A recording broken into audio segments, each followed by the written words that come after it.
estarão compondo a mesa com o presidente, professor Raul Machado Horta, o professor doutor Eduardo Esteva Galitio, diretor-geral do Centro de Documentação e Estudos Constitucionais do Uruguai, professor doutor Jorge Silvério Salgueiro, membro do Instituto Paraguaio de Direito Constitucional, e teremos também uma apresentação do trabalho do professor Patrício Munhoz Dias, membro da Associação Chilena de Direito Constitucional, que falará sobre a justiça constitucional, interpretação fundamental e seguridade jurídica. Com a palavra, o presidente da mesa.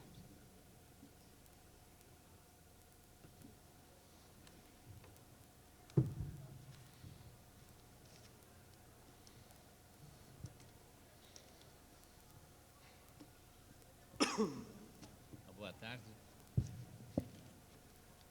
Dando prosseguimento aos trabalhos, dou a palavra ao professor Dr. Jorge Silvério Salgueiro, do Instituto Paraguaio de Direito Constitucional, para a sua exposição desta tarde.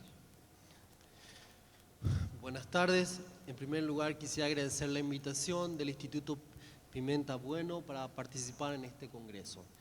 En segundo lugar, quisiera mencionar que mi exposición está basada en un trabajo de investigación realizado en el Instituto Max Planck de Heidelberg, Alemania, y fue publicado ya en Perú y en Paraguay, y una traducción al italiano probablemente estará para fines de año.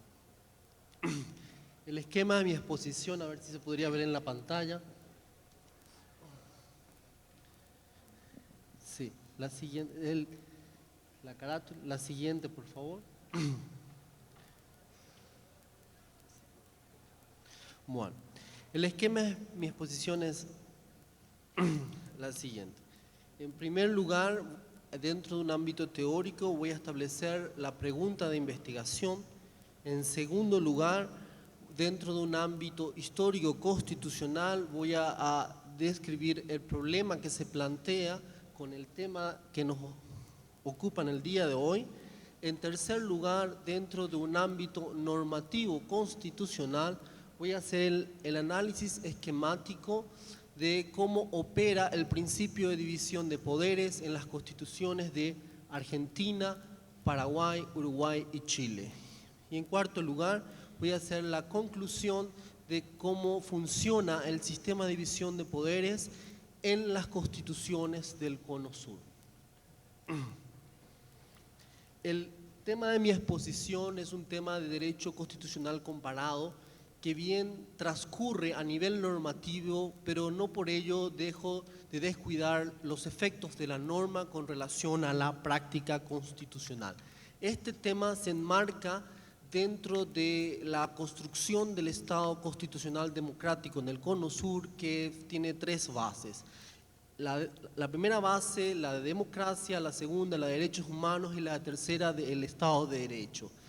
En materia del Estado constitucional democrático que estamos teniendo actualmente, existen avances en materia de democracia y existen avances en materia de vigencia de los derechos humanos. Uno de los graves problemas que estamos teniendo actualmente es en materia de Estado de Derecho. Por eso hay que profundizar las investigaciones en esta área, en esta época actual, a inicios de este siglo, para ir determinando cuáles son los problemas que tenemos a nivel constitucional. Desde ese punto de vista, el tema de seguridad jurídica también es parte de la construcción del Estado de Derecho. Bueno.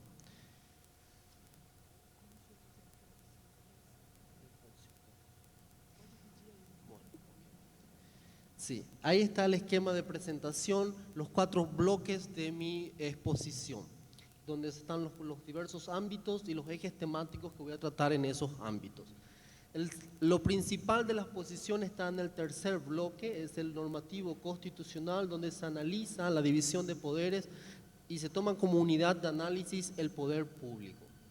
Bueno, Introduciéndonos en la exposición entonces, a manera informativa, quisiera señalar en primer lugar que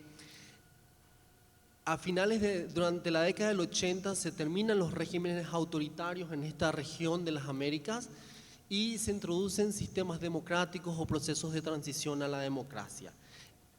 Esta situación política va acompañada de un proceso constitucional y hasta la fecha hemos tenido que estos países han modificado sus constituciones de una forma fundamental. En el año 1992 Paraguay reforma totalmente su constitución y es una de las reformas más importantes en la historia constitucional paraguaya. En Argentina la constitución fue reformada en el año 94. La constitución argentina es la constitución más antigua vigente en América Latina y la transformación más grande que ha sufrido fue en el año 94.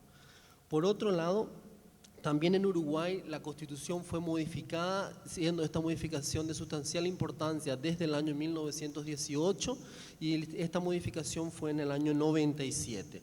Y en Chile, si bien se hicieron varias reformas, la última reforma es del año 97 también.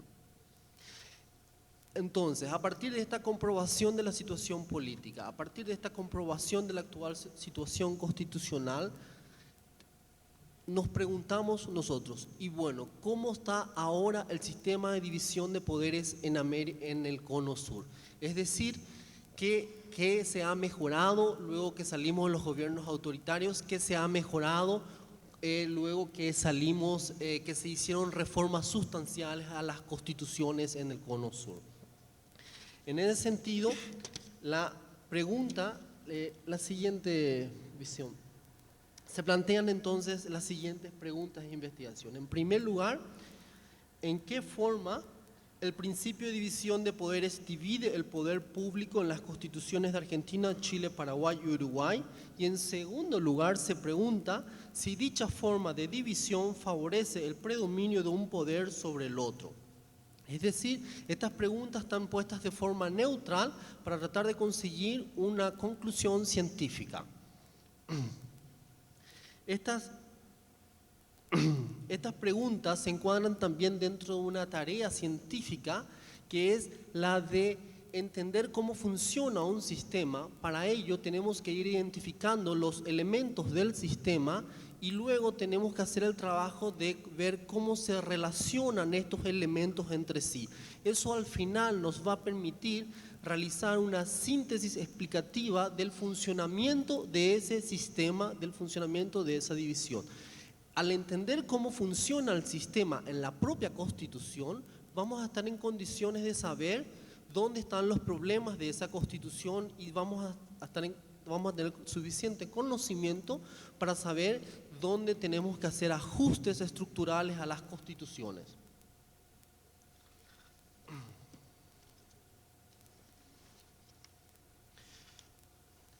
Por otro lado, las preguntas de investigación siempre deben estar en relación a la situación constitucional, a la situación política. Es decir, no deben estar desprendidas de una realidad, sino deben estar en función a mejorar o tratar de tener efectos sobre esa realidad.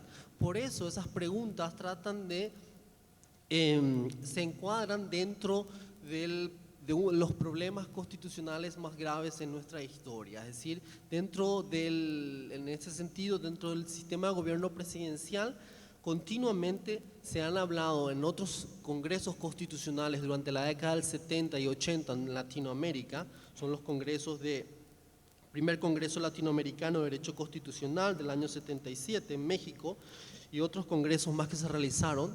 Se ha mantenido siempre una posición académica que en el sistema normativo constitucional latinoamericano existe un predominio del poder ejecutivo que contribuye a un ejercicio abusivo del poder.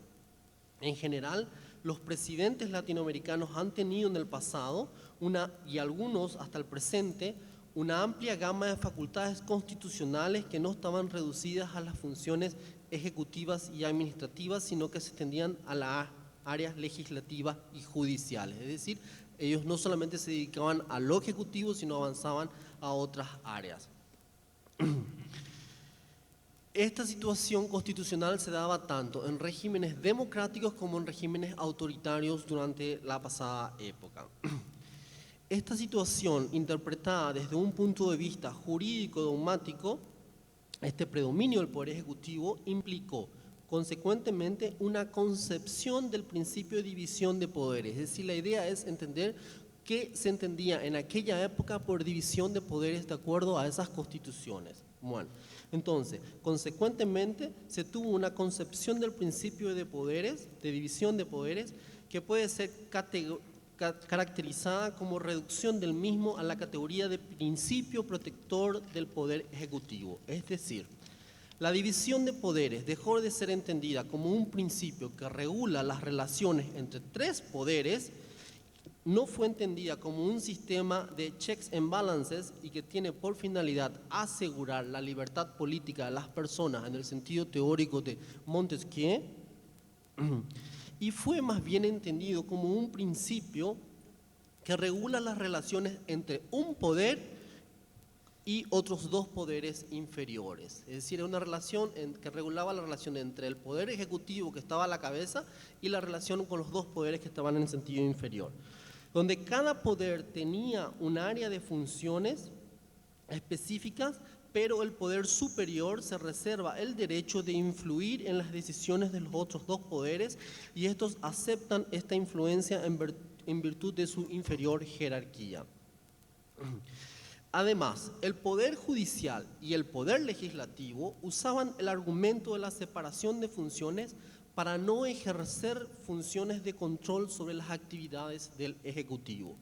Desde esta perspectiva, el principio de separación de funciones tenía por finalidad asegurar la prevalencia de los intereses del Poder Ejecutivo. Es decir, el judicial decía, porque existe separación de funciones, nosotros no podemos controlar los actos del Poder Ejecutivo, los actos del presidente. Esa era la concepción que se tenía y de esa forma se utilizaba el principio de división de poderes. Esta concepción de la división de poderes se ha puesto reiteradamente de manifiesto en la práctica jurídico-legal. Acá es donde yo les digo que hay siempre que hacer la relación entre el entendimiento normativo y la verdadera práctica. Y acá cito jurisprudencia. En Argentina, por ejemplo, en el caso Martínez Casas, la Corte Suprema de Justicia sostenía que el Poder Ejecutivo era un órgano estatal predominante y que el Congreso era un cuerpo orgánicamente ineficaz para gobernar. De manera análoga, la Corte Suprema Paraguaya, durante el gobierno de Stroessner, expresaba reiteradamente en sus fallos que las acciones del Poder Ejecutivo cometidas durante el estado de sitio, el cual duró más de 35 años, no eran justiciables.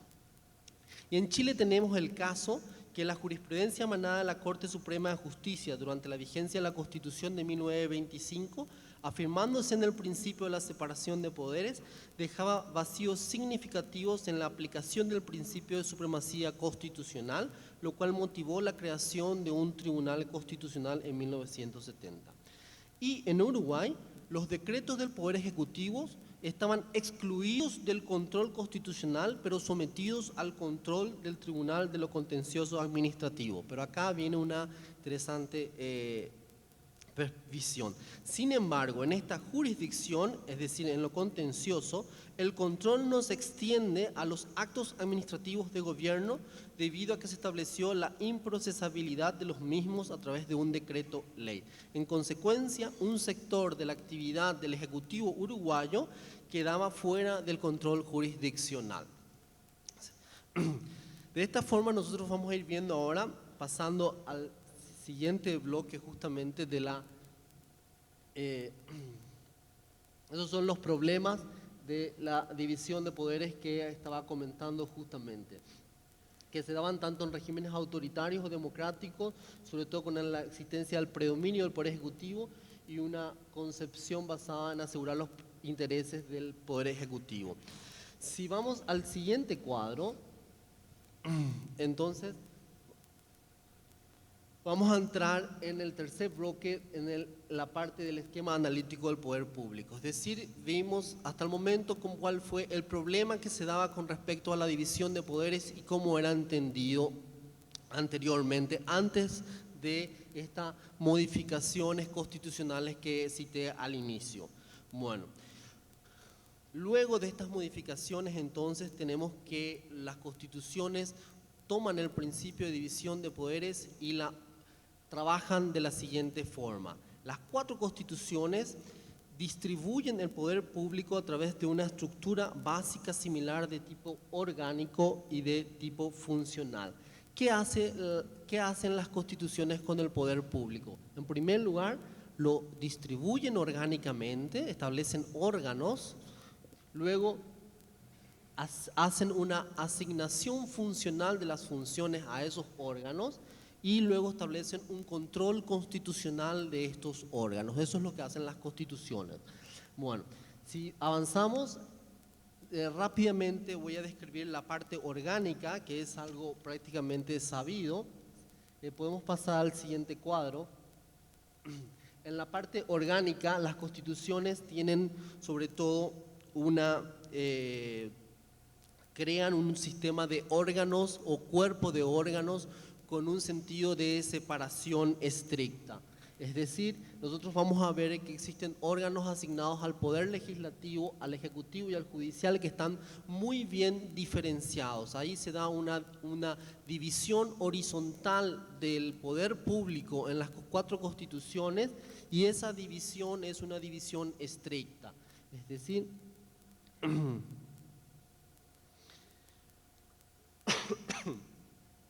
y en los 4 países tenemos que existen congresos, tienen presidentes y tienen Corte Suprema, con alguna que otra variación, pero esa es, digamos, la matriz de trabajo en las 4 constituciones. Este mismo esquema de repente puede ser aplicado a otras constituciones latinoamericanas sobre todo. Bueno, siguiendo entonces con el siguiente cuadro, por favor, tenemos lo siguiente que hacen las constituciones con el poder público hacen la asignación funcional del poder público. Y acá viene lo más importante. Acá vamos a ver cómo las constituciones, en primer lugar, van estableciendo principios, pero luego establecen un principio general, pero luego establecen muchas excepciones. Empiezan a decir, sí estamos de acuerdo, pero no tal cosa. Es decir, se produce ese juego que justamente se da para nuestras interpretaciones. O a veces usando otra figura podemos decir, como en un contrato existen letras grandes, también existen letras chiquitas que hay que leer para entender realmente la relación jurídica que se da. Y eso se da sobre todo en la asignación funcional. Podemos pasar al siguiente cuadro. Bueno, la asignación de la titularidad de una función estatal. Las 4 constituciones desglosan el poder público en 3 funciones estatales, la legislativa, la ejecutiva y la judicial, y asignan en forma exclusiva la titularidad de cada una de las funciones estatales a un determinado órgano o grupo de órganos.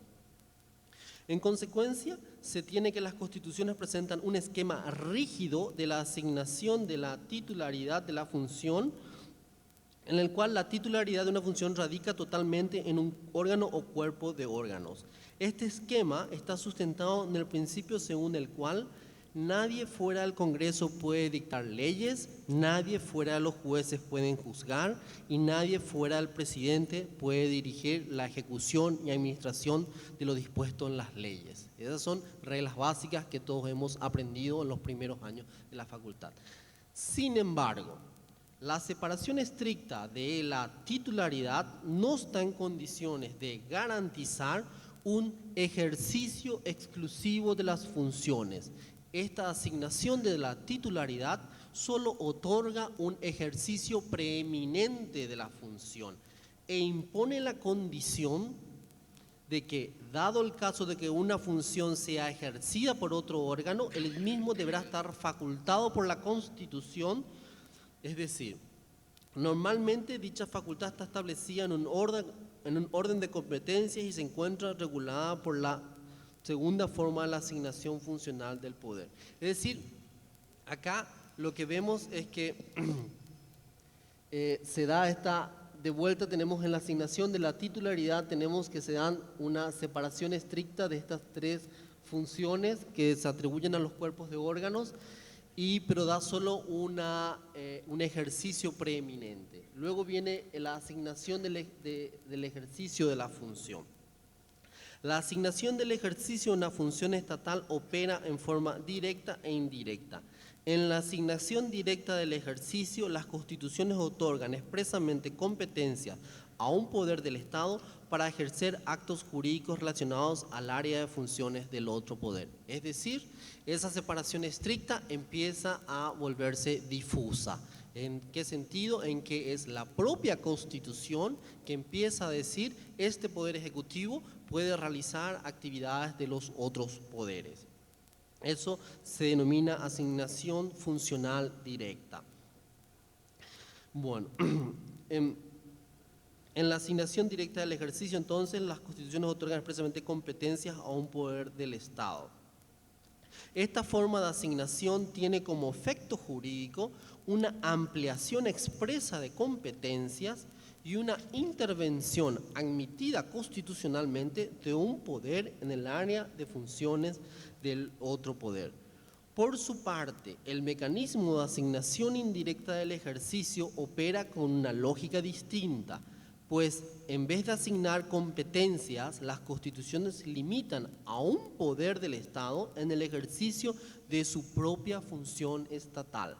Esta reducción de competencias se convierte, sin embargo, en una asignación funcional indirecta para cualquiera de los otros dos poderes. Ello sucede, en efecto, cuando el ejercicio limitado por la Constitución está relacionado funcionalmente con alguna competencia de los otros poderes, permitiéndoles así aumentar la intensidad o la discrecionalidad de sus propias competencias.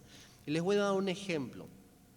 En el caso de los actos de gobierno del Uruguay más arriba mencionados, donde se decía, todos los actos están bajo un control constitucional, pero determinados actos pasan al control en lo contencioso. Está todavía la idea del control. Pero luego existe una ley, un decreto de ley que sale y dice, los actos administrativos de gobierno son improcesales, es decir, excluyen del control. Entonces, ¿ahí qué se produce? Se produce en realidad al propio Poder Judicial se lo está limitando en el ejercicio de controlar, es decir, en el ejercicio de su propia titularidad judicial, es la Constitución la que la limita. Eso significa una reducción de competencias para el Poder Judicial y para el Ejecutivo. El efecto es que adquiere mayor discrecionalidad porque en esos actos administrativos de gobierno no va a estar controlado. Entonces el Ejecutivo sabe que puede actuar sin control. Entonces ahí se produce un aumento y se afecta el sistema de equilibrio de competencias. Entonces así vamos entendiendo en cómo funciona la asignación indirecta del ejercicio de la función estatal. Bueno, la asignación funcional del ejercicio posee una naturaleza instrumental y un carácter vinculatorio entre poderes. De acuerdo a su finalidad, puede servir a una amplia gama de intereses, desde pretender dinamizar las relaciones entre los poderes y buscar así una mayor eficiencia en la forma de gobernar, hasta buscar la preeminencia de un poder sobre el otro. Por ello, cada asignación del ejercicio debe ser estudiada en concreto y en relación con el sistema constitucional general a fin de poder indagar sus efectos. Por otro lado, esta forma de asignación no se opone en principio al esquema de la asignación de la titularidad, sino más bien podría hasta ayudar a compensar su rigidez. Es decir, este mecanismo de asignación de la titularidad, asignación del ejercicio, es un mecanismo neutro. En la medida este mecanismo, como se utilice, puede tener efectos dañinos o efectos positivos. Es decir, si nosotros tenemos un esquema rígido en materia de distribución orgánica, si tenemos una separación estricta en materia de titularidad de las funciones, este mecanismo de asignación funcional del ejercicio permitiría dinamizar estas relaciones entre los poderes tan necesarias para gobernar, ¿verdad? y podrían justamente buscar una mayor eficacia. Ahora, si existe un abuso en el ejercicio de estas funciones, entonces donde vamos viendo que en realidad se utiliza este mecanismo para lograr la preeminencia de un poder sobre el otro poder. Entonces, esa es una forma como va funcionando el sistema de división de poderes. Bueno, yo tengo acá unos ejemplos que creo que va a ser bastante largo, voy a tratar de suprimir, pero solamente voy a mencionar de que los ejemplos de esta forma de trabajo se ofrecen sobre todo en un área clásica del derecho que es constitucional, que es el proceso de formación de las leyes. En este proceso de formación de las leyes, que podríamos decir originalmente es una función del Poder Legislativo, hoy en día vemos que el Ejecutivo tiene una alta participación porque es necesario que el Ejecutivo tenga iniciativa en presentar proyectos de ley por necesidades económicas, por necesidades financieras, por necesidades de relaciones exteriores, es decir, se necesita esa dinámica y eso es positivo, ¿verdad? Pero también vemos que en las constituciones actuales esas asignaciones al Ejecutivo incluso significan una limitación muy grande para los legislativos del Cono Sur. Y solo voy a citar, por ejemplo, el caso uruguayo, donde el Poder Ejecutivo tiene iniciativa exclusiva en materia de exoneraciones tributarias, que fija salarios mínimos, precios de adquisición a los productos o bienes de la actividad pública. En estas materias, el legislativo se encuentra limitado al ejercicio, el cual no podrá aumentar las exoneraciones ni los mínimos propuestos por el Ejecutivo para salarios y precios, ni tampoco disminuir los precios máximos propuestos.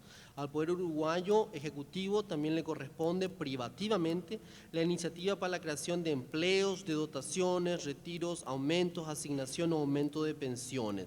A esto se suma la iniciativa sobre la ley que determina el número de ministros y otras consideraciones. En el caso chileno también tenemos disposiciones similares y el Congreso no tiene posibilidad de presentar proyectos de ley en ciertas materias, y en aquellas materias que el Ejecutivo presenta, el Congreso solo puede aceptar o rechazar dichas propuestas del Ejecutivo. No le está permitido hacer otro tipo de discusión. Es decir, ellos mismos en su tarea legislativa se encuentran limitados a lo que el Ejecutivo les propone. Entonces ahí saltan estos ejemplos de limitaciones a los propios legislativos en el ejercicio de su función legislativa.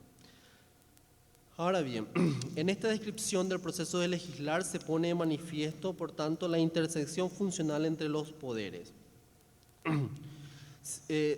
Sin embargo, más allá del objetivo de promover una dinamización de la estructura constitucional, se pueden observar en los ejemplos citados que esa forma de asignación funcional es utilizada para aumentar las competencias del Ejecutivo y en relación al legislativo. Ahora bien, existen casos extremos de asignación del ejercicio, por ejemplo, por las competencias legislativas de los presidentes argentinos en el caso de la necesidad de dictar decretos leyes. Es decir, los presidentes argentinos pueden dictar decretos de necesidad y urgencia, no son decretos leyes, decretos de necesidad y urgencia, y en ese sentido, esa asignación funcional, ellos están prácticamente reemplazando al legislativo en esa asignación funcional es tan intensa que en un momento dado concentra la titularidad de dos funciones en un solo poder y limita totalmente al legislativo en la capacidad de ejercer su propia legislación. Es decir, esos decretos de necesidad y urgencia establecidos en la Constitución argentina es un caso extremo justamente de esta asignación funcional. Bueno, para terminar nada más, la parte del control, entonces ya también hablé de que el control constitucional entonces tampoco es capaz de establecer, digamos, una posibilidad de, si el sistema de control constitucional no es capaz de controlar estos actos del Ejecutivo porque escapan justamente a su control. Y a manera de conclusión, ya que no tengo más tiempo, quisiera mencionar lo siguiente. Hay una famosa cita de Juan Bautista Alberdi que dice: Dad al Poder Ejecutivo el poder posible, pero dadlo por medio de una constitución. Ese pensamiento continúa en cierta forma vigente en América Latina. Es un pensamiento del año 1850, de a mitad del siglo pasado. Y también existe otro pensamiento que prácticamente revela esta forma de división de poderes. Eso es un pensamiento de Grosspiel, que sobre todo dice que se necesita un ejecutivo fuerte que planifique, oriente, impulse y administre, es decir, gobierne en función de estos requerimientos, pero este predominio regulado y controlado por el sistema constitucional, adecuadamente equilibrado para los otros poderes, basado en una amplia participación ciudadana. Bueno, a manera entonces de conclusión, podemos decir que en las constituciones de Argentina, Chile, Paraguay y Uruguay, el principio de división de poderes se revela como un principio fundamental de la organización del Estado, presenta una estructura de separación orgánica estricta y un esquema rígido de asignación funcional de la titularidad, las cuales favorecen un equilibrio preciso entre los poderes. En cambio, eso se da en una fase estática del sistema, y en una fase dinámica se cuenta con un esquema de asignación funcional del ejercicio que tiene un carácter vinculatorio entre poderes y que privilegia el poder ejecutivo en el proceso de decisión estatal. Acá se pone de manifiesto la idea de que el presidente debe tener la iniciativa y encauzar la política de gobierno, y por eso se debe contar con las herramientas necesarias que favorezcan sus pretensiones. Entonces, este es el actual sistema de división de poder en las constituciones, y en base a cómo está establecido, no está pudiendo evitar un abuso de poderes en base a asignaciones excesivas del ejercicio de funciones de un poder en relación a otros poderes. Muchas gracias por la paciencia.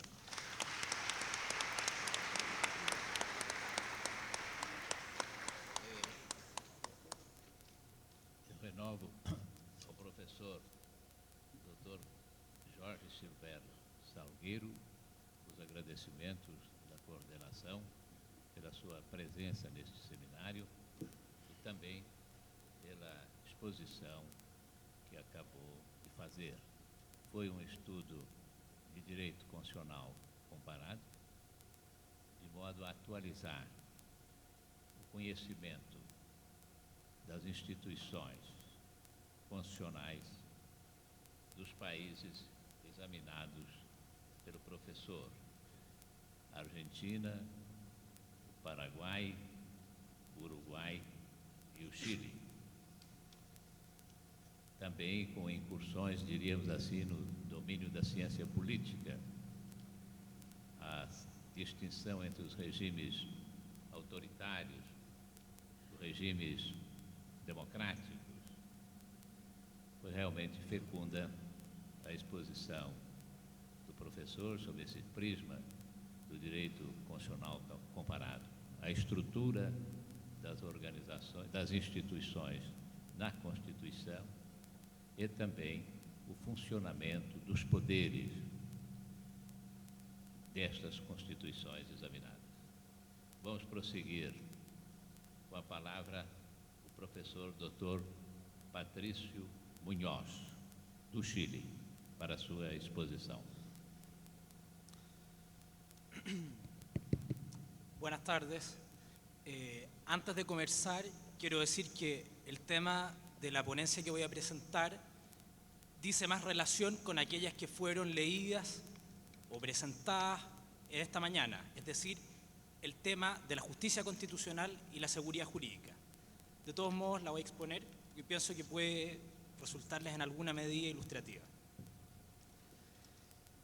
Esta ponencia toca un tema que en el derecho constitucional chileno es fundamental, y es cómo la existencia de distintos órganos de carácter jurisdiccional que día a día interpretan y aplican la Constitución, por pertenecer a órdenes jurídicos distintos, con rangos a veces similares, pueden llegar a producir una cierta inseguridad jurídica al existir contradicciones jurisprudenciales o incluso más graves a nivel de cosa juzgada. Entonces, para introducirnos en esto hay que hacer una breve reseña de cómo funciona el sistema chileno de justicia constitucional. Chile tiene un sistema dual de justicia constitucional. Hay un primer orden que hemos llamado de justicia constitucional de las normas, en que dos órganos del más alto nivel constitucional controlan la regularidad constitucional de las normas jurídicas, especialmente las leyes. El primer órgano es el Tribunal Constitucional, que es un tribunal o corte constitucional de estilo kelseniano, que efectúa un control a priori de las fundamentalmente leyes y cuyas resoluciones, bueno, es un control abstracto y cuyas resoluciones tienen efecto erga omnes, son aplicables a toda persona, no a un caso concreto. Y el segundo órgano encargado de velar por este sistema de justicia constitucional de las normas es la Corte Suprema, que efectúa un control llamado de inaplicabilidad, que consiste en una revisión a posteriori, es decir, de leyes que ya entraron en vigor y que tiene efecto solo en un caso concreto, es decir, es un control concreto que requiere el sustento de un caso que esté siendo conocido por la Corte Suprema o esté siendo conocido por cualquier otro tribunal. Pero el control lo hace la Corte Suprema siempre. Bueno, y el segundo sistema que tenemos es el sistema, por eso digo que es dual, el sistema de justicia constitucional de las libertades. El sistema de justicia constitucional de las libertades en Chile está representado fundamentalmente por acciones procesales de carácter cautelar que están consagradas en la Constitución, que tienen por finalidad proteger los derechos fundamentales. Una de esas acciones es la acción de amparo, que en realidad es nuestro habeas corpus para proteger la libertad individual, y una segunda acción muy importante es la acción de protección o recurso de protección, que corresponde a lo que en el derecho comparado, por ejemplo, argentino, se llama recurso de amparo o al mandado de seguranza que tienen ustedes acá en Brasil, con ciertas diferencias, pero básicamente un esquema similar. Entonces tenemos estos dos sistemas de justicia constitucional de las normas en la cima y de justicia constitucional de las libertades. En resumen, hay más de, si contamos todos los órganos que participan en esto, hay más de 30 órganos que están diariamente interpretando y aplicando la Constitución. Y algunos de estos órganos no tienen relación entre sí, entonces esto puede generar problemas. Al interior del sistema de justicia constitucional de las libertades, los problemas se tienden a solucionar gracias al recurso de apelación ante la Corte Suprema. Es decir, la Corte Suprema de Justicia de Chile conoce de la apelación de las acciones de amparo y protección y de este modo unifica la interpretación constitucional y unifica la jurisprudencia. Sin embargo, una cosa distinta sucede en el sistema de justicia constitucional de las normas. ¿Por qué? Porque el Tribunal Constitucional y la Corte Suprema tienen la misma jerarquía constitucional. No hay subordinación entre ellos, ni tampoco hay posibilidad de que un órgano revise las decisiones del otro. Entonces, uno se pregunta, o puede llegar a preguntarse legítimamente, si esta dualidad al interior del sistema de control de las normas no llega a crear dos sistemas de interpretación constitucional distintos que pueden llegar a chocar y a contradecirse, generando efectos devastadores en cuanto a seguridad jurídica. Para entender el problema de las relaciones entre la Corte Suprema y el derecho, que no son otros que los de la cosa juzgada. ¿Y en qué sentido?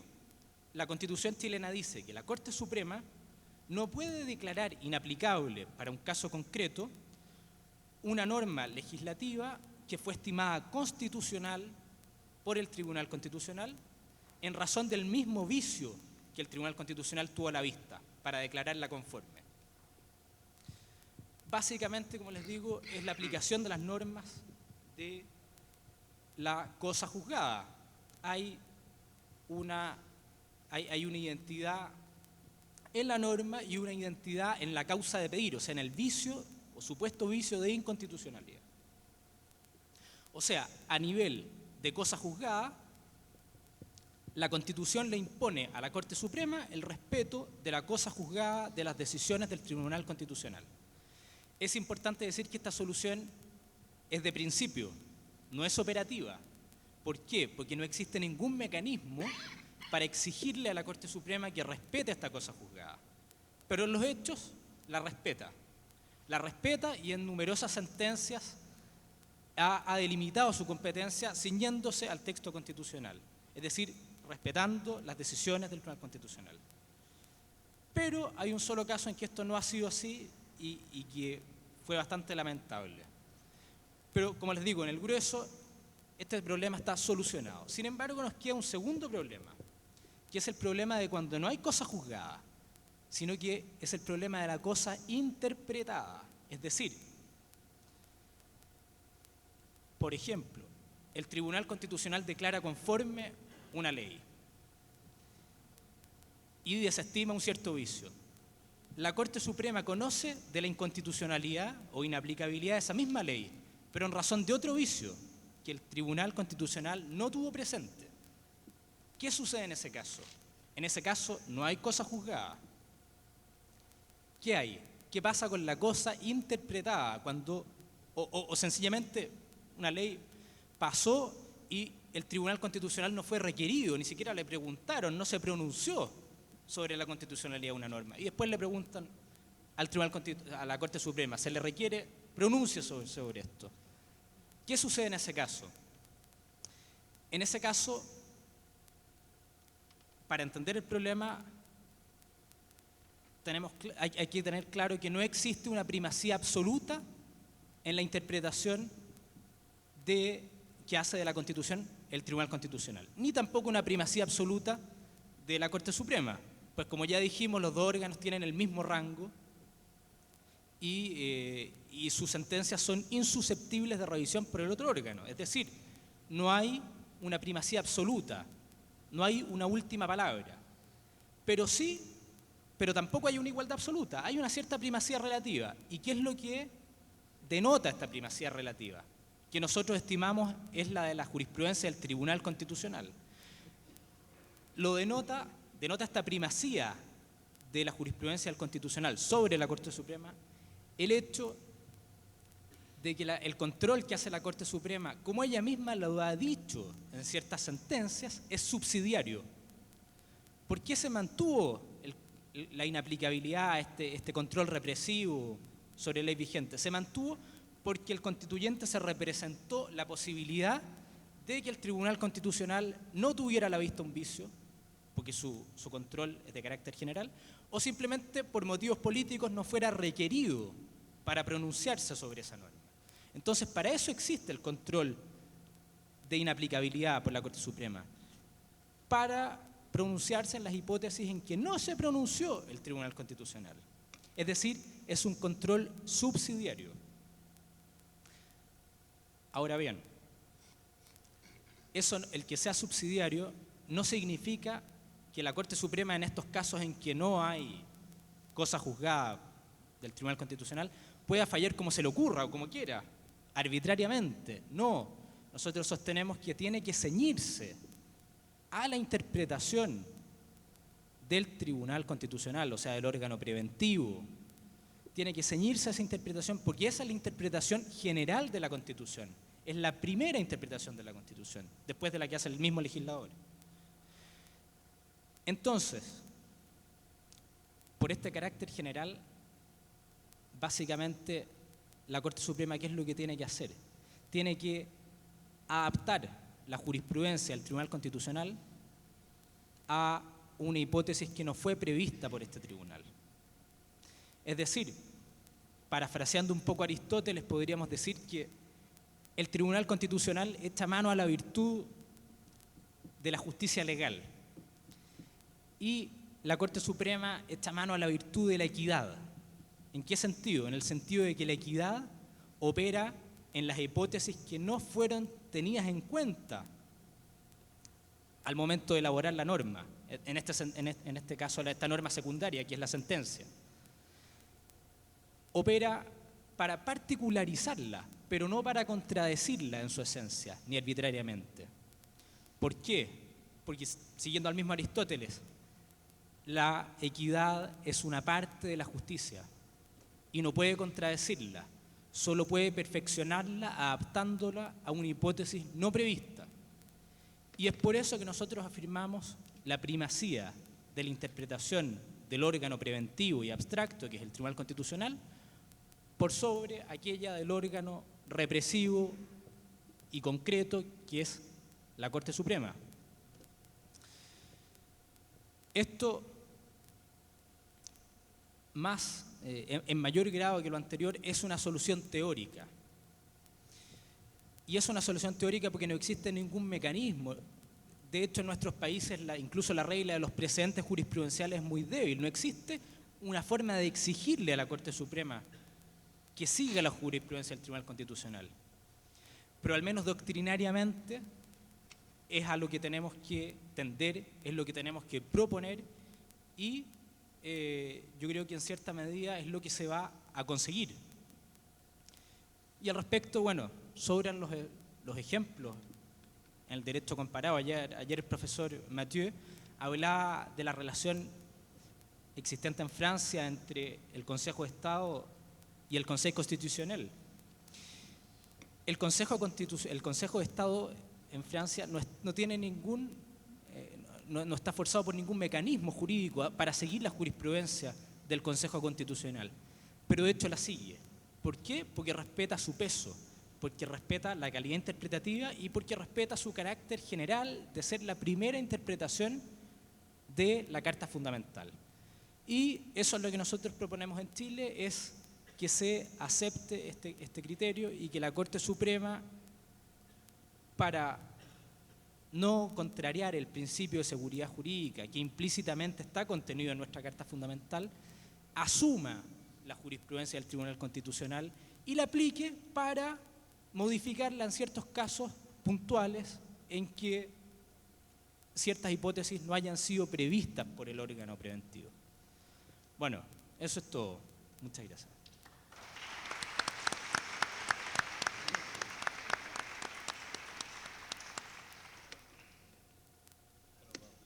Ao professor Dr. Patrício Munhoz, os nossos agradecimentos pela sua presença neste seminário e pela exposição que acabou de fazer. Vimos a justiça constitucional configurada no Chile e, na exposição, o professor suscitou os problemas técnicos do funcionamento da justiça constitucional no Chile, as relações entre o Tribunal Constitucional e a Corte Suprema, os problemas específicos das decisões. É uma importante inovação esta do Chile, se não me engano, ela ocorreu na reforma constitucional de 1970, na presidência de Frei, e ficou sendo o segundo modelo, na época, de Tribunal Constitucional na América Latina. O primeiro foi a Constituição de Cuba, de 1940, o Tribunal de Garantias Constitucionais, inspirado na Constituição Espanhola de 1931. Não teve, digamos assim, maior projeção pela ausência de uma implantação efetiva e desapareceu do direito constitucional cubano. Então, é a importância desta presença de um tribunal constitucional no Chile, que deve servir de motivo para as nossas reflexões. Há no Brasil uma resistência que se compreende pela natureza do nosso regime de governo, o regime presidencial, à implantação de tribunal dessa natureza.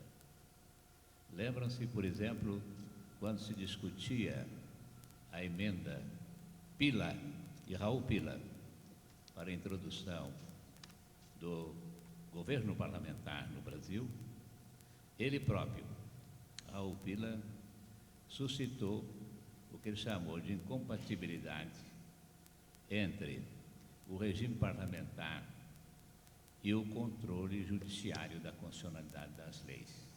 Há aí um aspecto importante.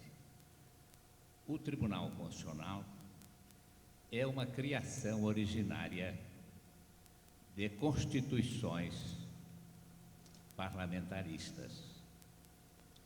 Ele não surgiu nem prosperou nas constituições republicanas presidencialistas.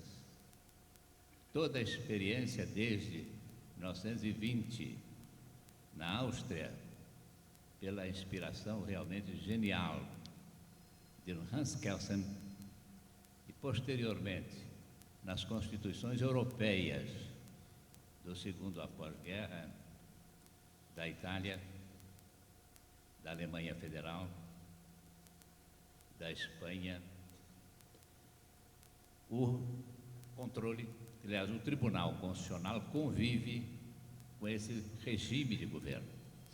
E há aqui um problema que nós não podemos deixar de analisar.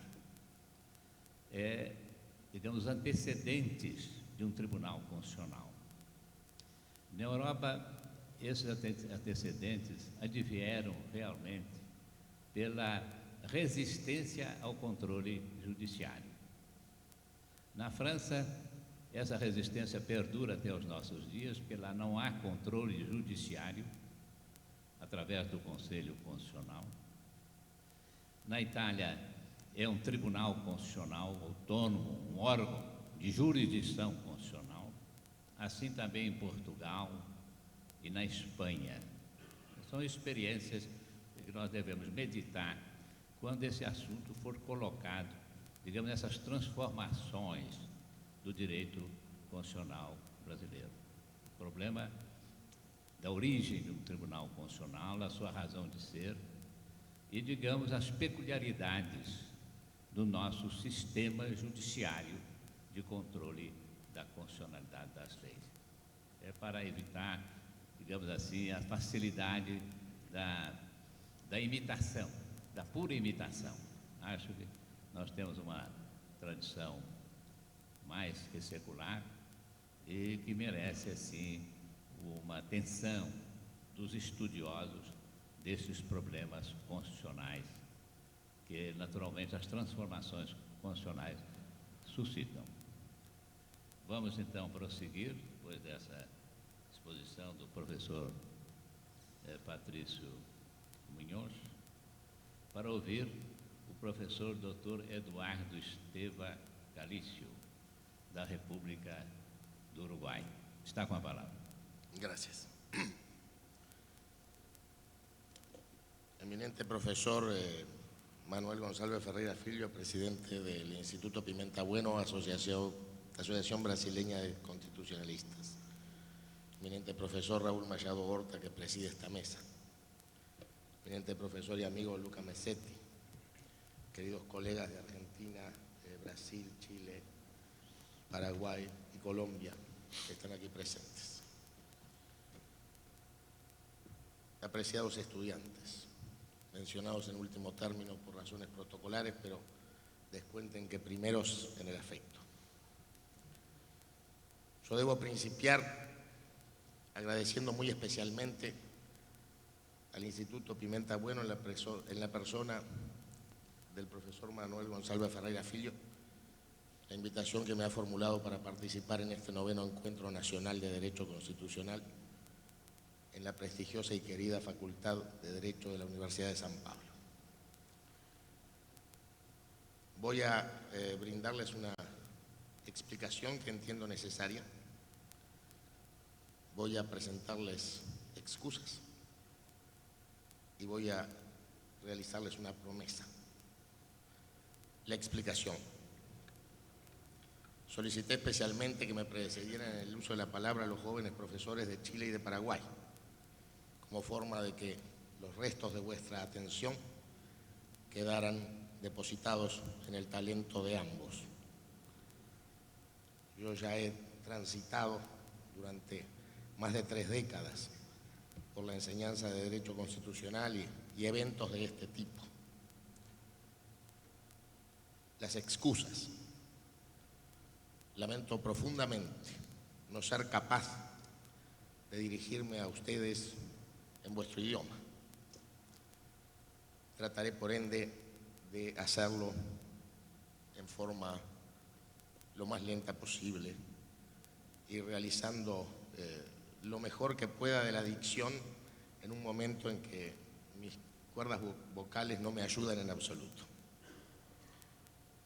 Y la promesa que seré extremadamente breve.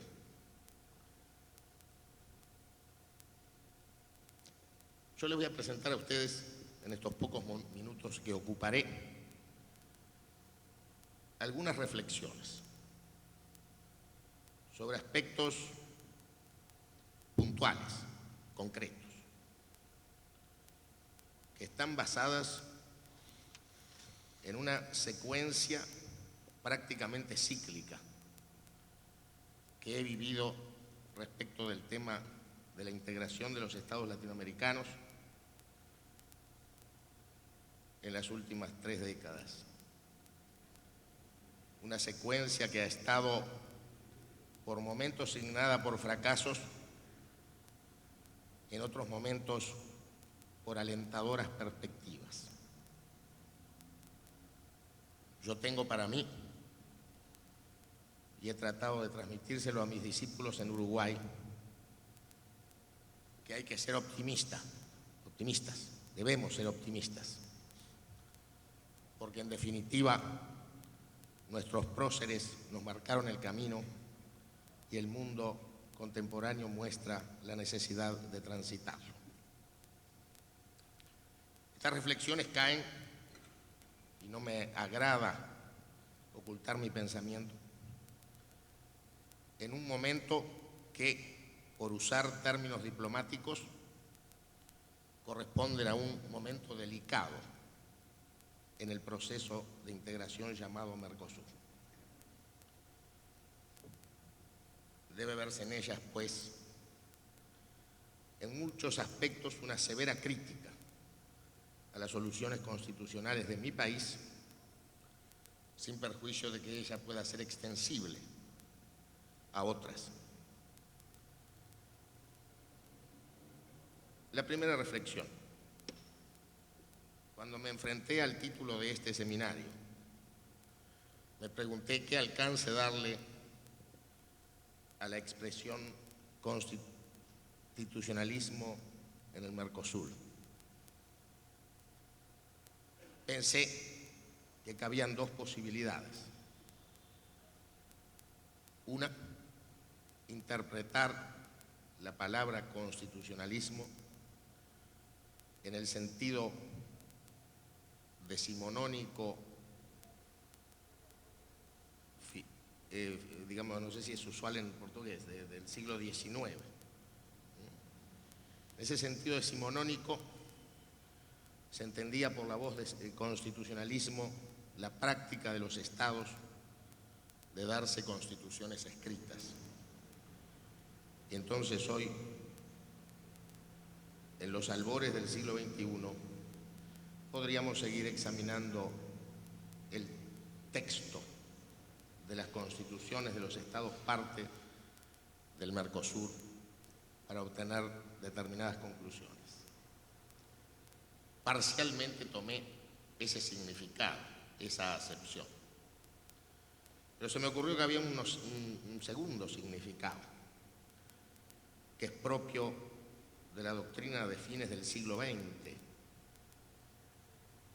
porque desde la finalización de la Segunda Gran Guerra Mundial, el orden jurídico internacional fue requiriendo que los estados se estructuraran en calidad de estados de derecho para ser parte, primero, del sistema de las Naciones Unidas, luego de otros sistemas de orden internacional y últimamente de los sistemas de integración, como es el caso del Protocolo de Ushuaia, que une a los 4 estados parte del Mercosur, así como a Chile y a Paraguay.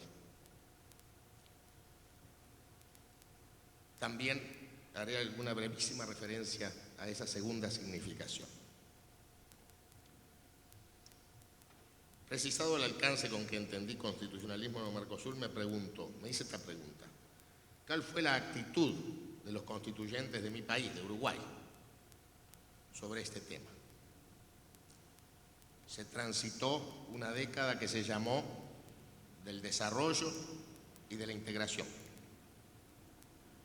Y en 1966 se incluyó en la Constitución uruguaya un artículo que fue un modelo en el ámbito del derecho constitucional latinoamericano, solo precedido por la Constitución de Venezuela, unos pocos años antes. Pero hoy, a 34 años de esa reforma constitucional uruguaya, nos encontramos frente a una de las más antiguas, de las más criticables normas constitucionales cuando se expresa la voluntad política de ingresar en un proceso de integración económica, social o con otras proyecciones.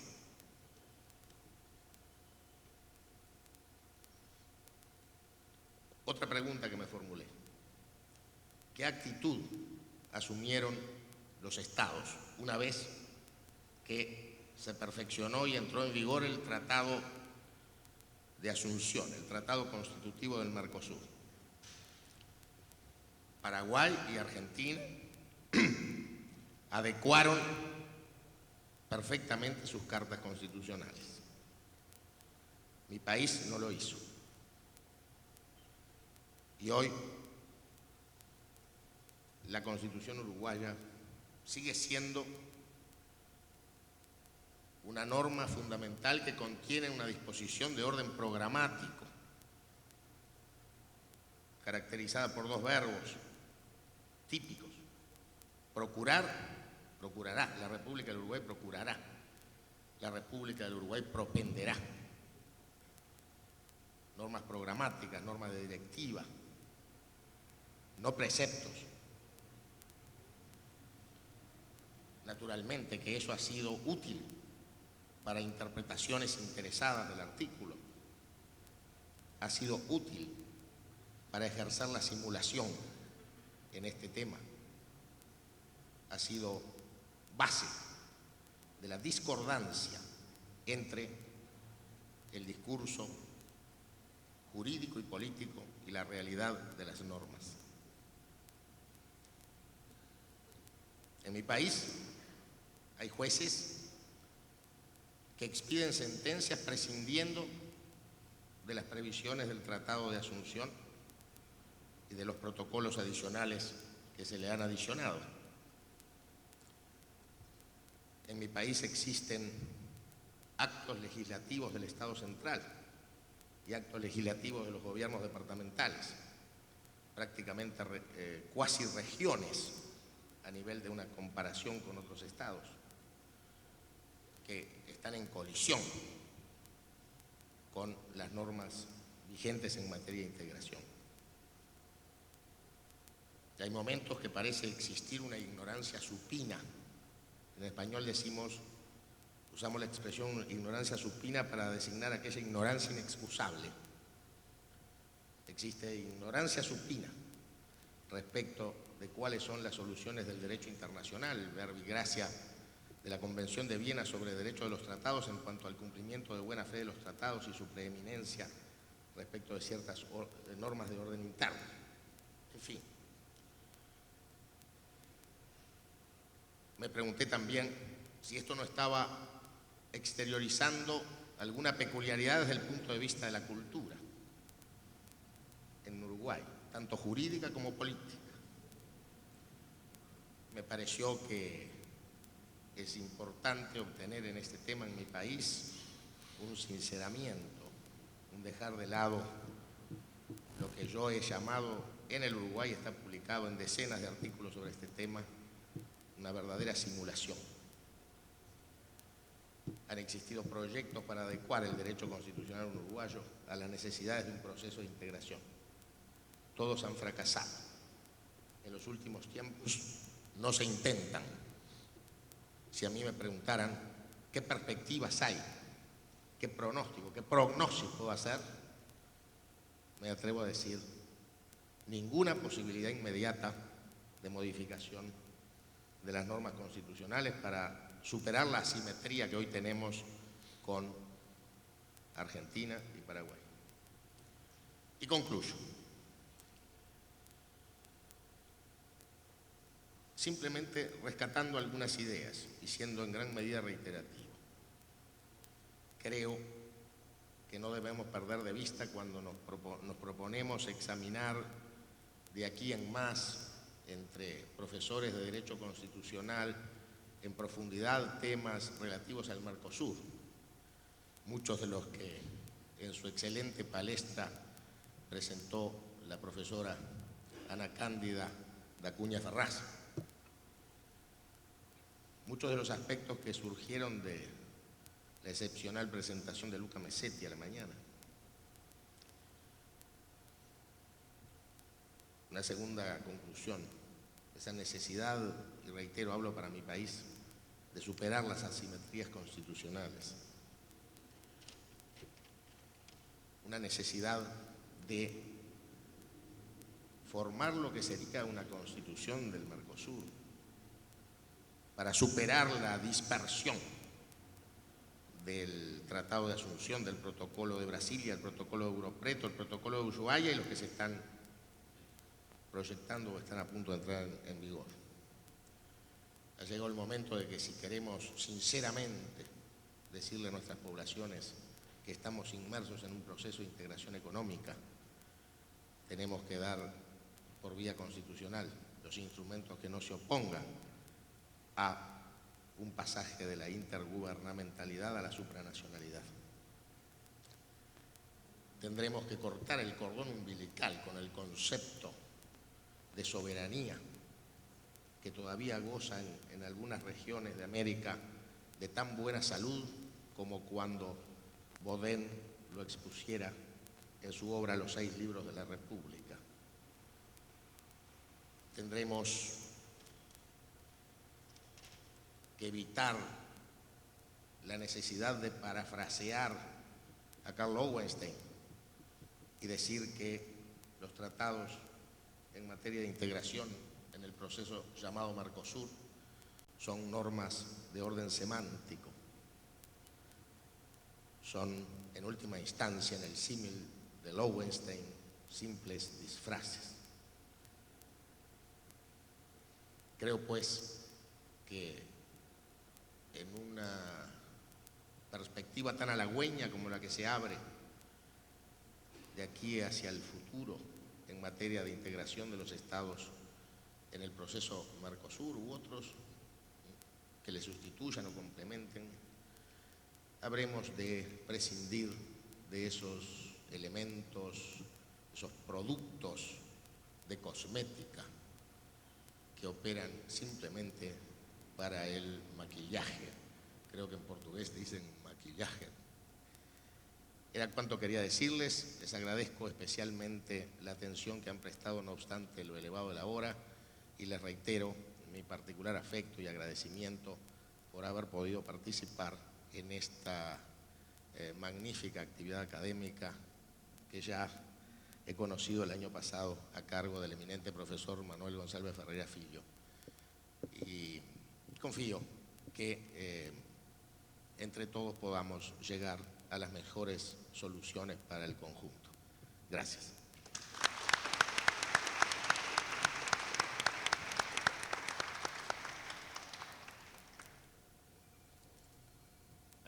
Agradecemos ao professor Dr. Eduardo Esteva Galício pela sua presença neste seminário e também pela análise que ele acabou de fazer do constitucionalismo do Mercosul, suscitando problemas peculiares, problemas assim conceituais do constitucionalismo do Mercosul.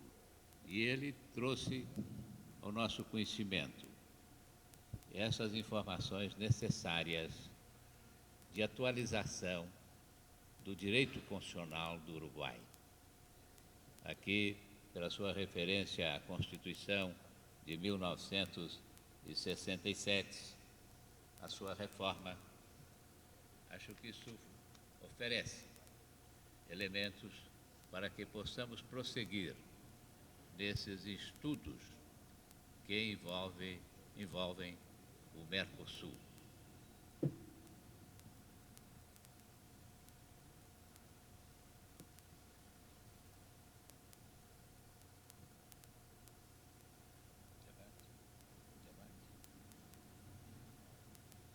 Estava informando a coordenação que os nossos trabalhos estão atendidos pelas exposições que acabamos de ouvir, e me cabe convidá-los para o seminário de amanhã, a partir das 9 horas. E agradecendo a presença e a atenção de todos que aqui permaneceram esta tarde. Muito obrigado.